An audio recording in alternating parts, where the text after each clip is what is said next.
I'd like to welcome everyone to Special Education 101, presented to you by the DC Special Education Cooperative. The purpose of this website is to share the very basics of special education with non-special education staff at our member charter schools. We feel that it is very important for everyone in the building to have at least a fundamental knowledge of special education, and that was the rationale for offering this short webinar. For those of you who might not be familiar, we are referred to as the co-op. We are a nonprofit. Your school is a member of the co-op. LEAs opt in to membership, and we offer a variety of resources to all staff at our member schools. We have a variety of professional development and training opportunities. Most of those can be found on our website under PD, and there are links to registration. We've got trainings, live trainings, and webinars scheduled throughout the year. Also on our website are a full section dedicated to resource sharing, and you will find resources including PowerPoints, helpful links, templates that other member schools have developed on that section of the website. Additionally, we do technical assistance on all things special education, so we run a couple of listservs for special ed directors. So if you have a question about special ed and your director can't answer it, we would ask that you first check with your director and then see if you can reach out to us via your director with your question. And finally, we really try to stay true to the cooperative nature of the organization and by collaborating with other stakeholders in the city. So we work with OSSI, we work with the Public Charter School Board and various other city agencies and local nonprofits just to make sure that everyone is working together on what can be a really complicated set of challenges when it comes to special education services within charters. So today what we would really hope that all participants walk away from this webinar with is an understanding that special education as it plays out in our charter schools is rooted in both federal and local law and policy. So we're going to just make sure you know what those are and where to find more information on those if you're interested. Have a better understanding of the special education process, how it is initiated, what are the components of it, who are the players involved. And then we wanted to also highlight the individual education plan, or IEP, which is the kind of driving document that drives special education services for individual students. So we wanted to just share with folks that special education is still relatively a new thing in the public education sphere. Before 1975, kids with disabilities were more often than not excluded from public schools. There were institutions that often housed students with severe disabilities, and when students did make it into schools, they were most often segregated and kept away from the general population. And then this kind of led to civil rights actions and federal cases that led to the creation of a federal law, which we refer to as 94-142, which in 1975 was called the Education for All Handicapped Children Act. And this was really the very start of special education and starting to lay out a set of rules and regulations and protections for kids with disabilities. So here is special education in the past 30 years in one slide. As I mentioned, we started in 1975 with 94-142, and then in 1986 it was amended to include children aged 3 through 5, which encapsulates the early childhood aspect of special education. Then in 1990, the government decided to rename the law, and it has its name that we're most familiar with in present day, which is the Individuals with Disabilities Education Act, or IDEA, IDEA.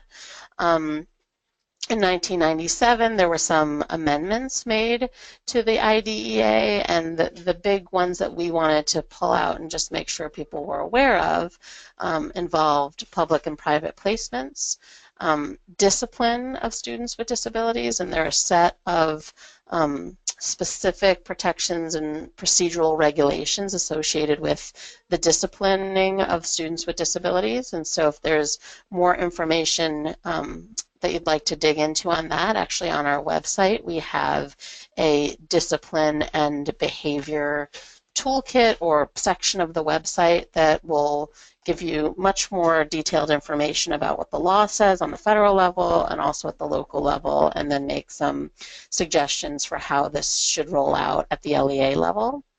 And then there were also some changes made to procedural safeguards. In 2004, because I believe it's every 7 years, the IDEA needs to be reauthorized. So it was reauthorized, and it's in its most current form. This is what all public schools use to kind of generate their local policies and regulations. So I wanted to just give you a visual of all the different local policies that govern special education here in the district. And I do want to make mention that this level of regulation codified in a formal policy is relatively new to the district.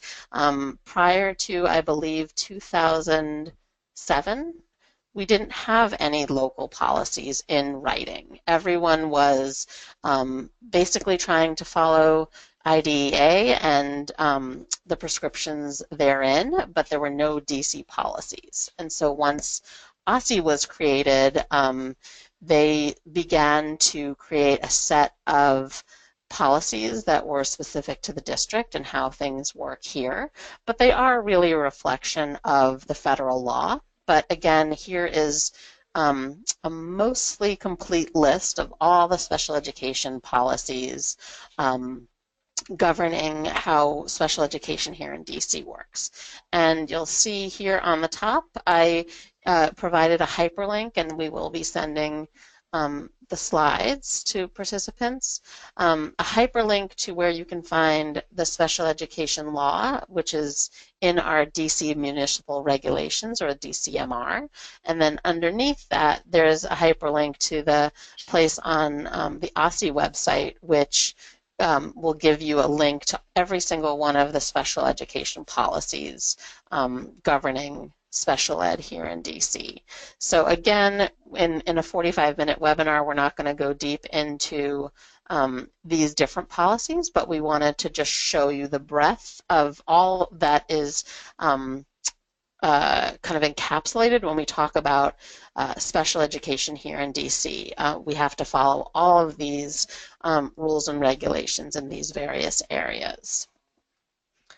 And I wanted to just kind of go back to IDEA because we really feel like the kind of overarching intent and spirit of the law flows down into our local policies, but it really comes from the IDEA that children with disabilities have a right to be educated. This is a civil right, and the way that it needs to happen is via individualization, and we're going to get a little bit more into that, how that really looks at the school level in a couple of minutes.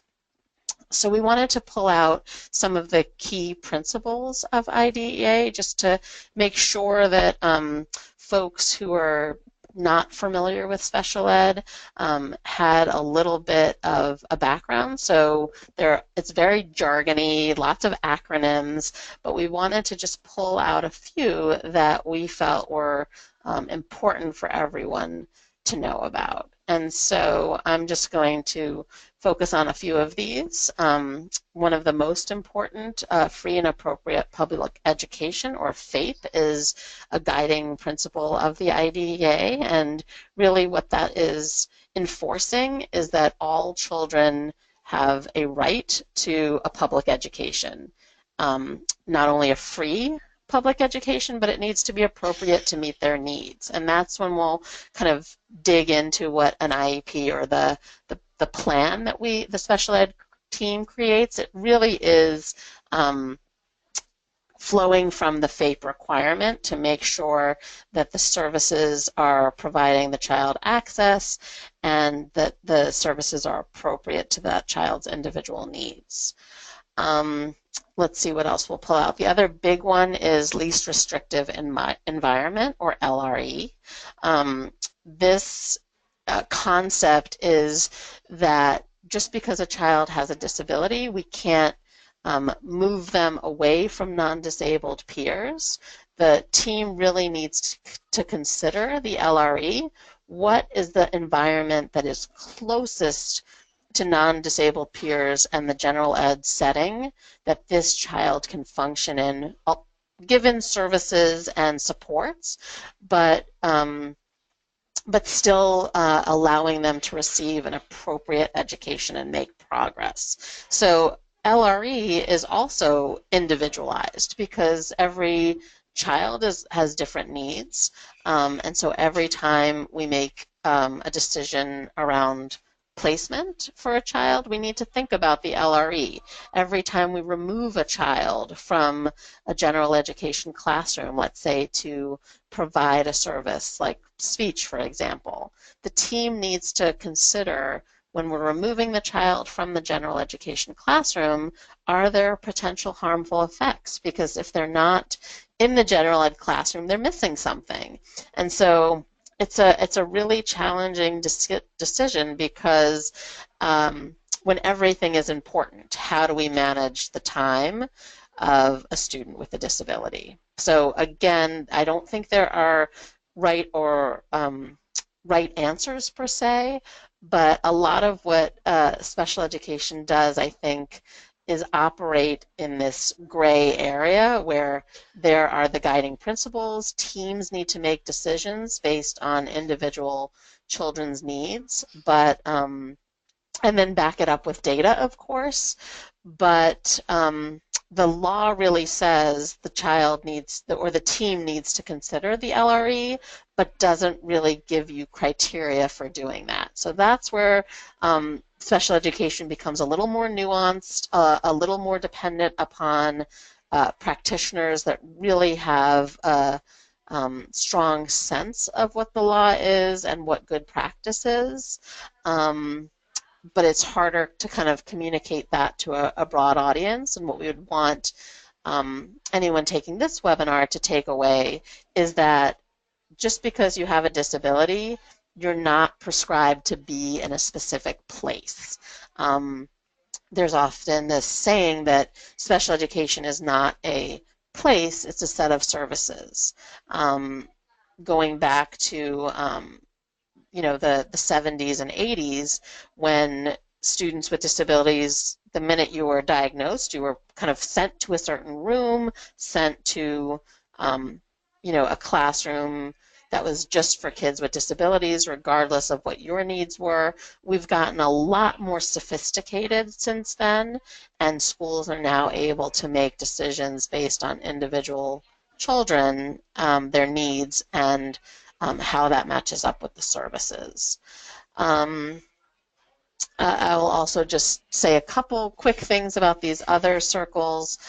Non-discriminatory evaluation, that is getting at students need to be tested in the language that is most appropriate to them. So we want to make sure that we're not over or under identifying students who let's say, have our English language learners. So it is incumbent upon the school to make a decision with the evaluator. What is the student's dominant language? And then make sure to offer the evaluation in that language so we can get at whether or not it's a true disability or if it is a result of the student being an English language learner. So again, it's that higher level of sophistication and being more careful about how we are making decisions, which are life-altering decisions for students. I will keep going. So I mentioned the continuum, and this is just another way to visualize it. These are all the different points on the continuum, starting from the least specialized or least separate. In our realm of a charter school, it's the general education classroom. So kids with disabilities can be educated completely in the general education classroom, and that's sometimes referred to as full inclusion, but there is a complete continuum. So if a child is, let's say, receiving some services from a special education teacher in this general ed classroom or is participating in a co-taught classroom, that would be considered, the next point along the continuum. If they're being removed from their general education classroom to do what's commonly referred to as pull-out or meet with, let's say, a reading specialist or meeting with a special ed teacher outside of the special education classroom, that is a different LRE. And again, and so on, it goes down the continuum. For charter schools here in the district, we are required to go all the way to this point on the continuum, the self-contained special class. Now, that being said, I know that all schools don't offer them. That is what OSSI expects us to do. And it's challenging because sometimes we don't have enough students to create that classroom, but I must say that as we've done some research here with our partner schools, people are coming up with creative solutions to that, to making sure students get what they need and are making progress. So there is no prescription at the state level as to what a self-contained special class needs to look like. And I would argue that we do want to still move away from the idea that special education is a self-contained classroom, but rather a set of services, and how can we deliver the set of services that each child needs regardless of what seat they're sitting in. Now, we as charter schools don't have to have special day programs within our charter schools, but we do have to we are responsible for children within our school that might need that kind of programming. And there is a process for accessing that through OSSI. Now that we maintain that child as a student of our school, but they're getting their services at a more specialized program. And the same, likewise for homebound and hospital instruction. We don't have to offer that within our four walls, but if we have a student that requires homebound instruction, we as a charter school need to coordinate that service, which can be very, very challenging.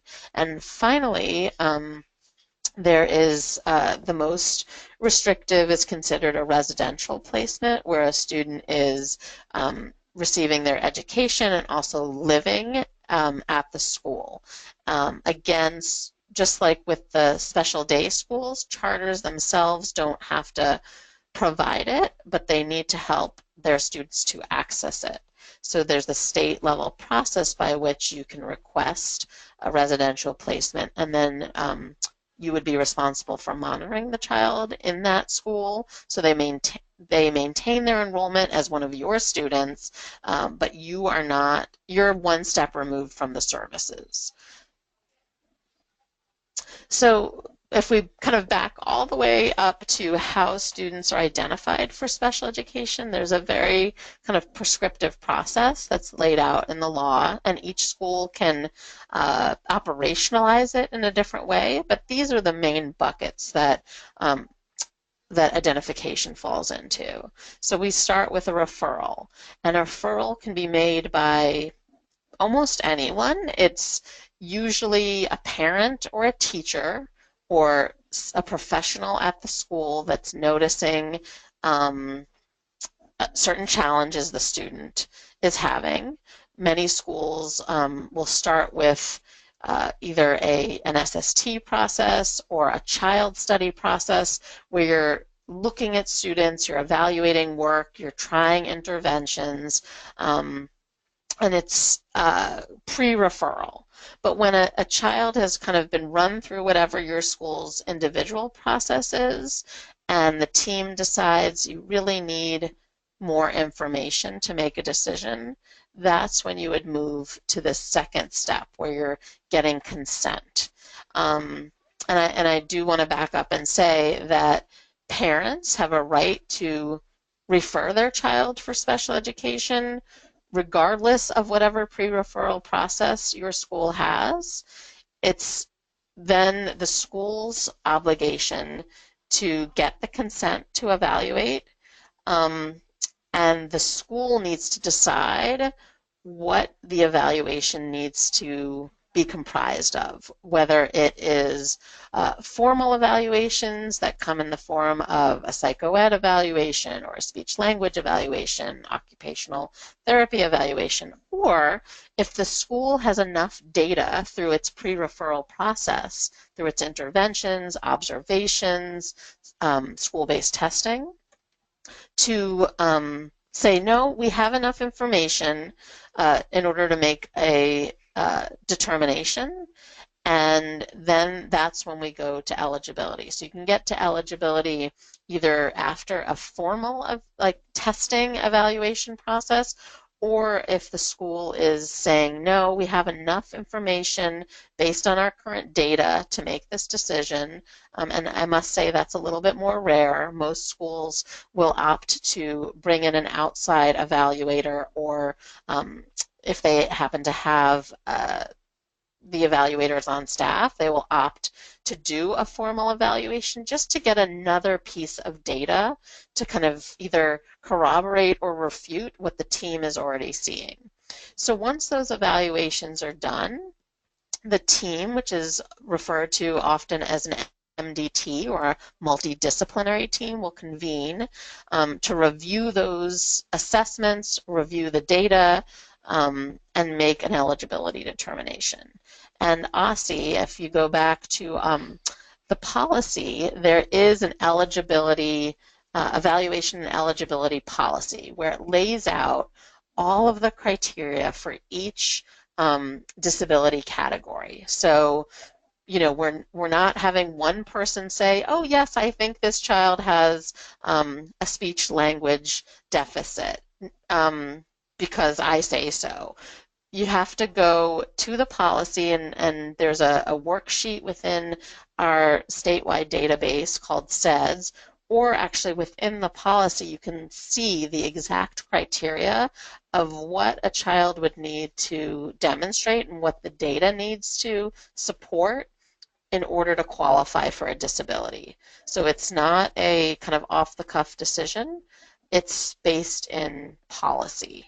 And if the team decides, based in policy, based against the eligibility criteria, that the child does meet the threshold for the disability, the team will then create an IEP. And the IEP is the plan that describes how the services are going to be delivered in order to meet the child's needs. And we have an example of an IEP that we're going to show you.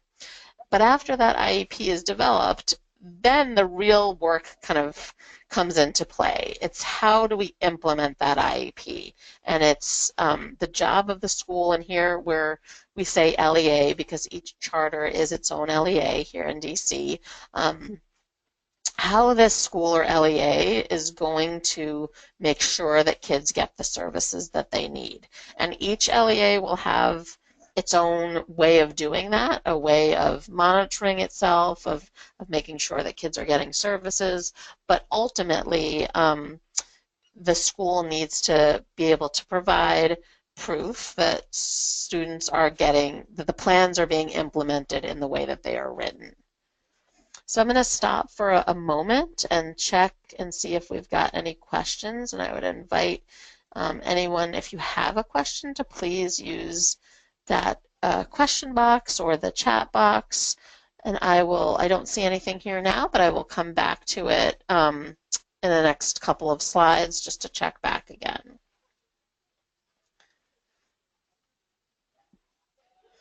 So as I mentioned, there are various categories for of disabilities, and these all flow from the federal law, from the IDEA.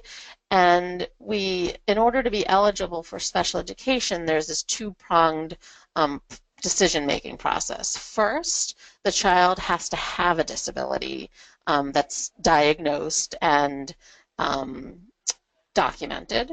And so you can read here all of the different categories, and there are criteria for each one.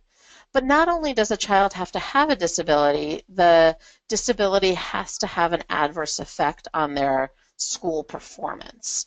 And so let me do an example. For example, you can have a student, let's say, with an orthopedic impairment. Let's say a student using a wheelchair. They have the impairment. That is not in question, but they do just fine on all of their testing, their schoolwork. They don't, there's no demonstrated adverse effect.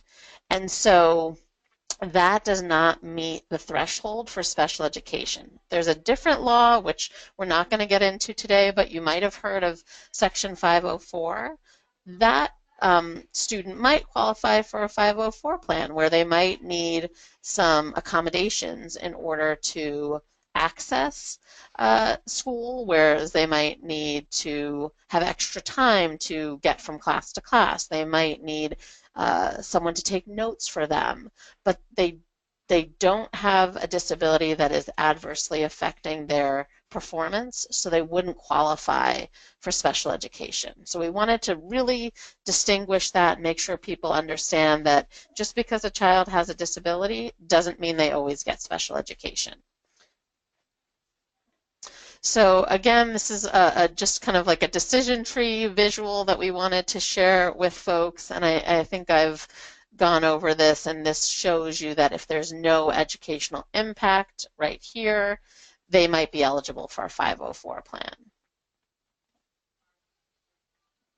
So moving on, but let's say they are eligible, and once the team determines that the student is eligible, they can, right in that eligibility meeting, they can shift into an IEP meeting and develop that plan, or if not, they can take 30 days to develop this plan, which is commonly referred to as an IEP. So we wanted to just show you, for those of you who are not familiar with what an IEP looks like, these are two pretty important pages on the IEP. There is this cover page or first page of the IEP, which offers the demographic information, but then also right here is an important place to look because it'll show you their most recent eligibility date, and under the law, students need to be determined re-eligible every 3 years. Then it'll also show you the date of their last IEP, so you can make sure that the document is current, and IEPs need to be updated annually.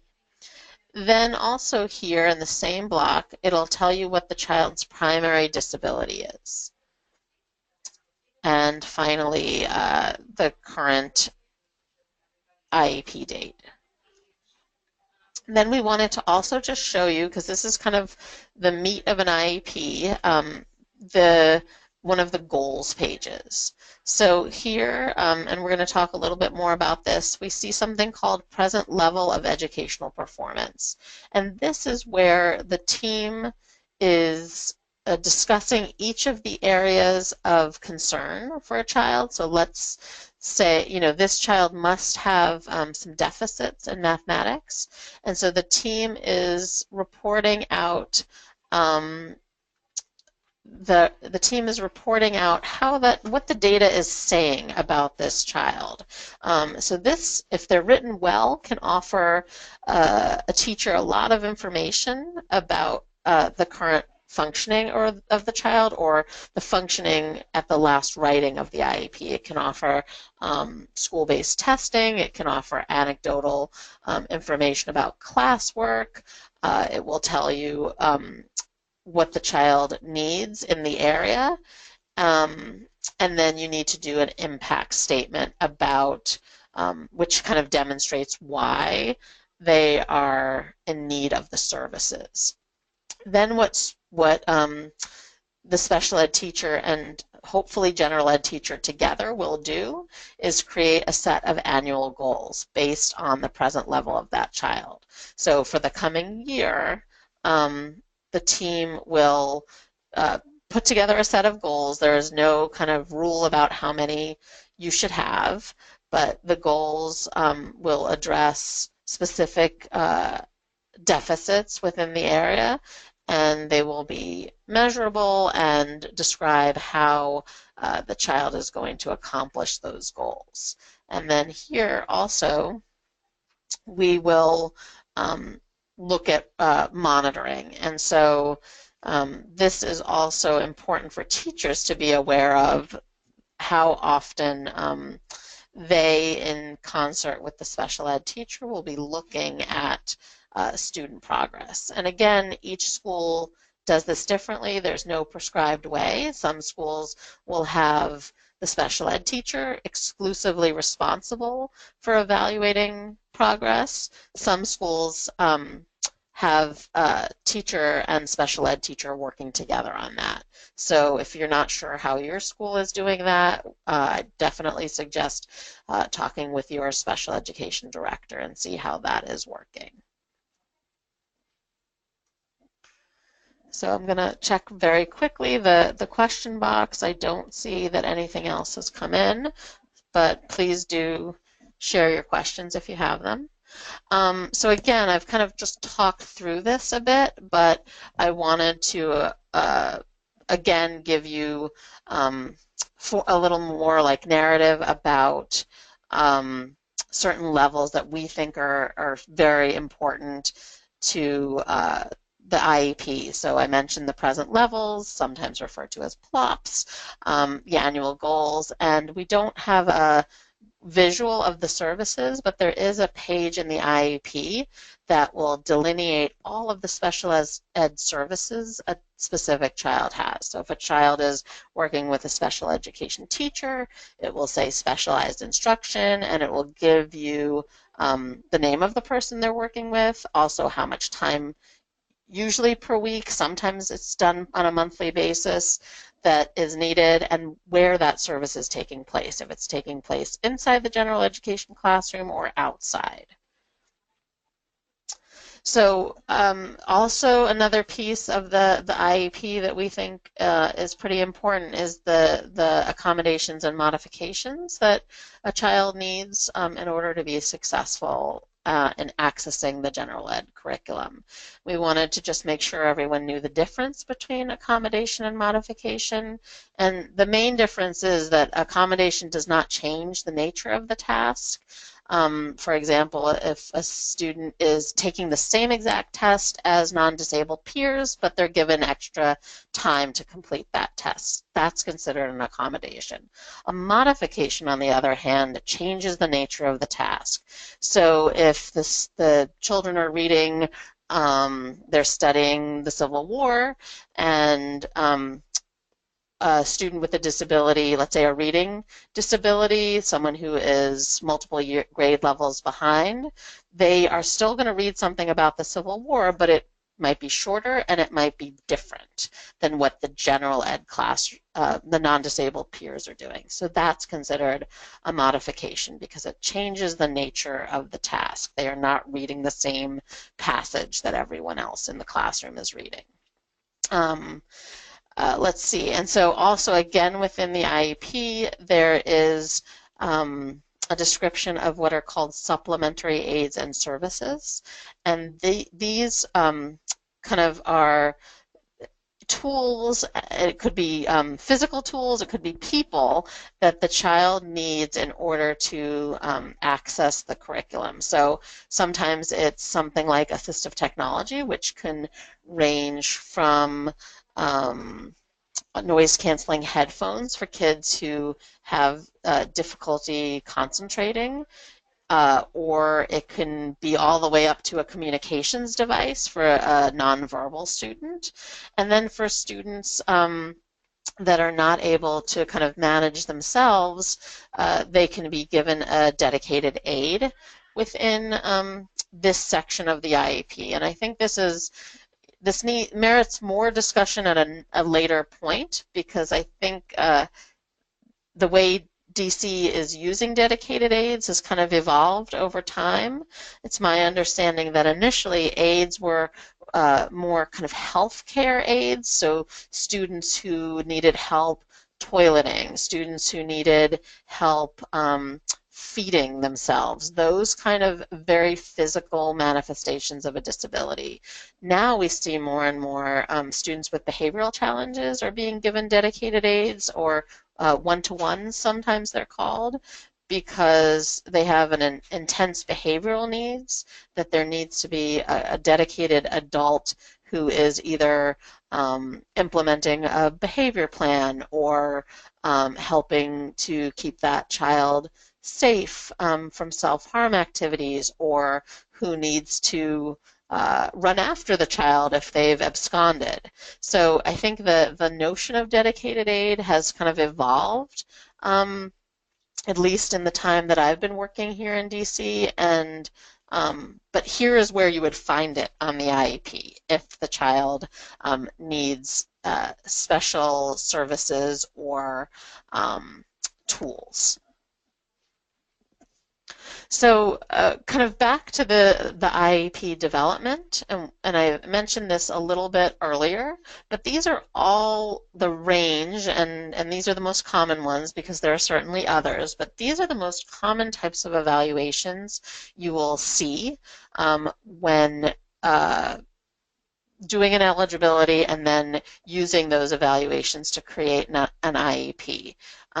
So I'm going to just let that be there, and if you wanted to do more research on something like occupational therapy or the difference between a psychological and an educational evaluation, we don't have time to get into that level of detail today, but these are the key words for you to do further research on if you'd like. But in addition to these, because these are the formal evaluation reports, but just as important are reports from teachers. Parents' input is critical. And then also observation itself can be a form of evaluation. So if a teacher, a parent, an administrator, or a evaluator does an observation, that's another data point that's often used and contributes to the development of an IEP. In terms of who is on the IEP team, it's legally mandated. This should be the same at every school. A general education teacher has to be on the IEP team. Someone playing the special education teacher role also has to be on the IA team. And then there are what are called the district level representatives, or the LEA reps, and that is someone who in charters you are your own district, so it could be a special ed coordinator or director, a principal, a vice principal, someone who is familiar enough with the school's resources to help teams make decisions about what is possible. So they are bringing to bear information about the school's financial resources, but also curriculum, and taking that high-level approach to the planning that's being done at the student level. Then, depending on what the child's needs are, various related service providers will be included in the IEP team. So if the child has occupational therapy, for example, the OT or occupational therapist sits on that child's team. If the child receives let's say counseling, depending on who provides that service, whether it's provided by the school psychologist or a social worker, whoever's providing that service sits on that child's team. And then, of course, parents are a critical component of the IEP team. They need to give input, help make decisions, and really have to be treated as an equal member of the team. So for all of you who are listening to this webinar, for those of you who are not necessarily part of a special education team or might be new to this field because you're a new teacher, we wanted to give you some just tips for how you can be the most helpful. We think the first way to help is to just build your own knowledge base. So thank you for coming to this webinar. If there is kind of more that you want to learn, we highly recommend you going to your school's special education coordinator or director and let them know what you think you need in order to be a better part of the team. We also encourage you to visit our website. Much of the content is locked for members, but you can go again to your special ed director and get that login information to make sure you can cruise around on our website and find the information you're looking for. Number 2 is show patience and compassion to children and families. Finding out your child has a disability is often a very stressful thing for families and not easily or quickly work through. So even if you're teaching high school or middle school, don't assume that families have kind of gotten beyond it and are fully accepting of the child's disability. So we want to encourage staff members at schools to approach this work with compassion and understanding that this is another layer of challenge that families have to face. And so we want to be patient and we want to be positive because we need to all work together for the benefit of the child, and it really is helpful when schools can kind of come to the table with that patience and compassion. And finally, special education is very complex, very litigious, very jargon-based. So we want to encourage all of our new friends to not feel like you have to be an expert. And if you don't know something, you should have the resources in your building where you can make that ask. So if something is a parent comes to you with a question that you can't answer right away, or another team member approaches you with something that you're not sure about, please don't feel like you need to know, but do figure out who your resources are. And again, we can't say enough good things about our special education directors. We think that they really should be the front lines for helping all staff at the school to understand special education as much as is appropriate and then provide you with resources. So please do ask them if you have questions. Don't risk providing wrong information. It's okay to let someone know that you need to get back to them. You need to do more research. So that is the end of our presentation. I want to thank you all for participating and just provide you with some contact information for the co-op. This is our full staff directory along with email addresses, and our website is here at the top. As I mentioned, it's very most of the most useful content is locked content, so please do contact your special ed coordinator and they can provide you with the login information. If you're having trouble getting it, feel free to reach out to me. I'm Julie, and you can definitely drop me an email if you're having trouble locating information. But we are always open to helping. We feel like we learn from your questions, so don't hesitate to reach out with any questions. And I'll stay on the line if there are any questions before we finish. But thank you again for joining us.